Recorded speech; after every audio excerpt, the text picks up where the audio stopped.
गर्मियों के मौसम में एक गांव में सभी गांव वाले अपनी अपनी छतों पर लेटे हुए थे। चांदनी रात थी और ठंडी ठंडी हवा चल रही थी। उसी गांव में नमन अपनी पत्नी और बच्चों के साथ रहता था। नमन का बेटा राजू चांद की ओर देख रहा होता है और नमन से बोलता है, पिताजी, ये चांद रात में चांद होता है और दिन में सूरज क्यों बन जाता है? बेटा, चांद और सूरज दो अलग अलग चीजें हैं। सूरज दिन में निकलता है और चांद रात में, समझे? चलो अब सो जाओ, रात काफी हो गई है, मुझे भी सोने दो, कल काम पर जाना है। ऐसा कहकर नमन सोने लगता है, लेकिन राजू को नींद नहीं आती और वो चांद को देखता रहता है। थोड़ी देर बाद चांद का रंग बदलने लगता है और वो लाल रंग का हो जाता है। ये देख राजू नमन से बोलता है, पिताजी, पिताजी, चांद का रंग बदल गया है, देखो देखो वो लाल हो गया। क्या है राजू, सोने दे मुझे, ना तो खुद सो रहा है और ना मुझे सोने दे रहा है। क्या हुआ, क्या बात है? राजू डरते हुए चांद की तरफ इशारा करता है। नमन चांद को देख घबराते हुए बोलता है, ये क्या हो रहा है? ये चांद तो सचमुच में लाल हो गया है। ये सब क्या हो रहा है? तभी चांद हंसने लगता है और बोलता है, गाँव वालों, तुम सबकी मौत आ रही है। कुछ दिनों में सब मरोगे। सब के सब या तो यहाँ से भाग जाओ। उसके बाद चांद का रंग फिर से पहले जैसा सफेद हो जाता है। लेकिन गांव वाले काफी घबरा जाते हैं और अगले दिन सुबह गांव की चौपाल में मिलते हैं। नमन भीमा से बोलता है, भीमा भैया, कल देखा आपने, चांद का रंग बदल गया था और वो हमें मारने की भी धमकी दे रहा था। पता नहीं क्या हो रहा है ये सब कुछ। हाँ, देखा तो मैंने भी अपनी छत से था, लेकिन मुझे कुछ बात समझ नहीं आई। मुझे तो आंखों का भ्रम लगा। अरे भीमा भैया, ये कौनो गणित का सवाल है जो तुमको नहीं समझ आया है? और दारू पिए थे का जब भ्रम लगा?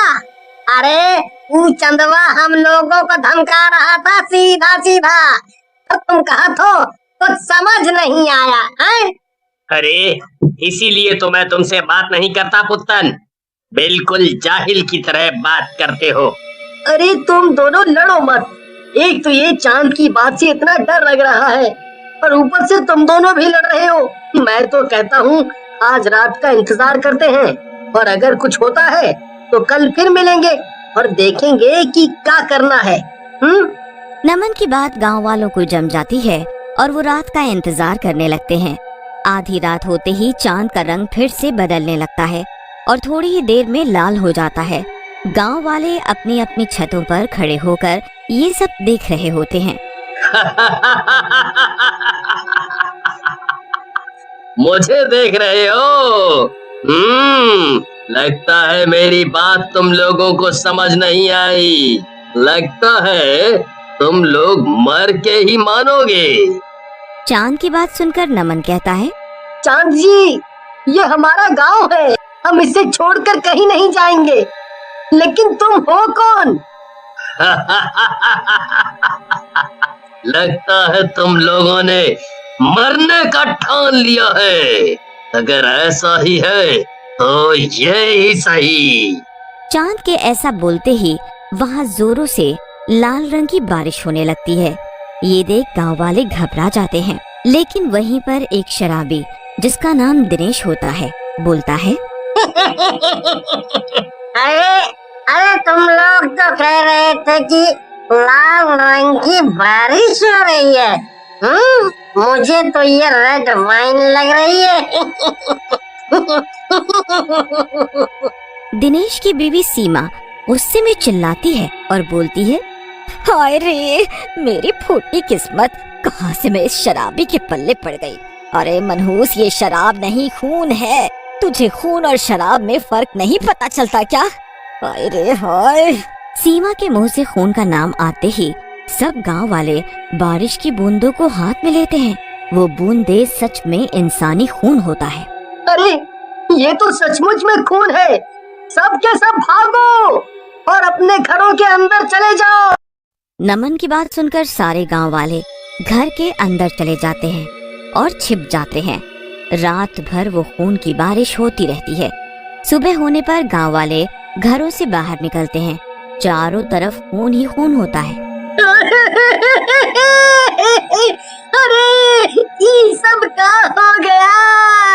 हमारी तो गेहूं की पूरी फसल ही बर्बाद हो गई। अरे पुत्तन भैया, आप रोइए मत।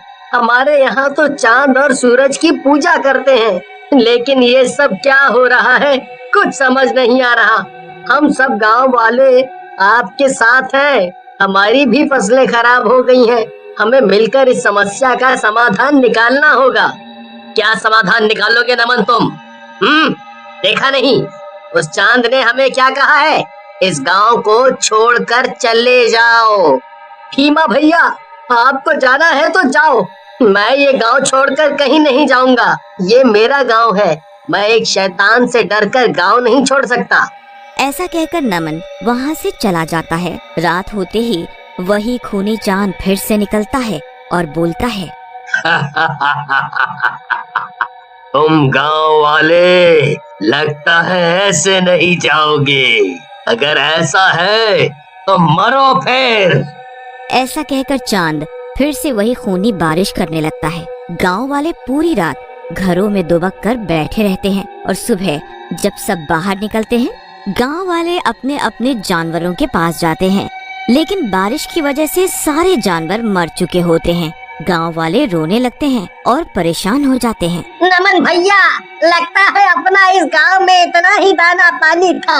अब हमें ये गांव खाली कर देना चाहिए, नहीं तो अपने पालतू जानवरों के बाद अपना भी नंबर आ जाएगा। हाँ। ऐसा कहकर भीमा और उसके पीछे सभी गांव वाले वहाँ से चले जाते हैं। तभी नमन का बेटा राजू वहाँ आता है और नमन से कहता है, पिताजी, मुझे आप पर गर्व है। आप सचमुच में बहादुर हैं।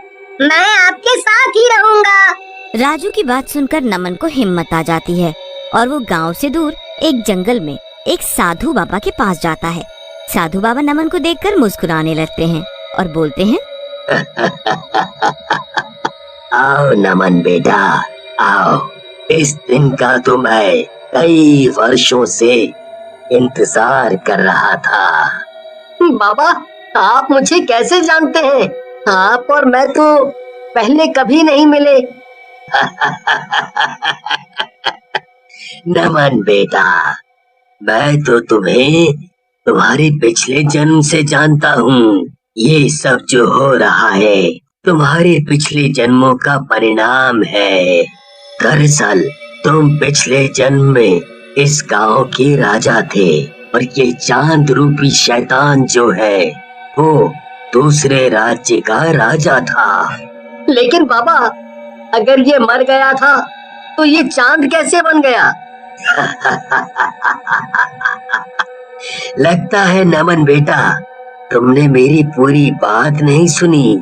अरे ये तांत्रिक शक्तियों में निपुण था और इसने अपनी तंत्र विद्या से चांद को बंदी बना रखा है। लेकिन बाबा, अब हम इससे कैसे निपटेंगे? अगर ऐसे ही रहा तो ये सबको मार डालेगा। बेटा, उपाय तो है लेकिन बहुत कठिन है। बाबा, कुछ भी हो, मैं लोगों की जान बचाने के लिए कुछ भी करूंगा। बेटा, तुम्हें अपने बेटे राजू के अंदर मेरी आत्मा को जाने देना होगा, क्योंकि चांद के पास जाकर ही उस शैतान को मारा जा सकता है। नमन के हाँ करते ही साधु बाबा अपने प्राण त्याग देते हैं और उनकी आत्मा नमन के साथ जाती है। रात में चांद गांव में फिर निकलता है। नमन छत पर राजू के साथ खड़ा होता है, लेकिन तभी साधु बाबा की आत्मा राजू के अंदर प्रवेश कर जाती है और नमन को दूर धक्का दे देती है। दुष्ट शैतान, नमन को तू छू भी नहीं सकता। आज तेरी मौत पक्की है। ऐसा कहकर राजू चांद के मुंह के अंदर घुस जाता है। चारों तरफ जोर से रोशनी होती है और बहुत जोरों से बिजली कड़कती है। जब रोशनी हटती है तो शैतान की लाश नीचे पड़ी होती है और राजू बेहोश होकर नमन की गोद में गिरता है और सब गांव वाले भी वापस अपने गांव आ जाते हैं।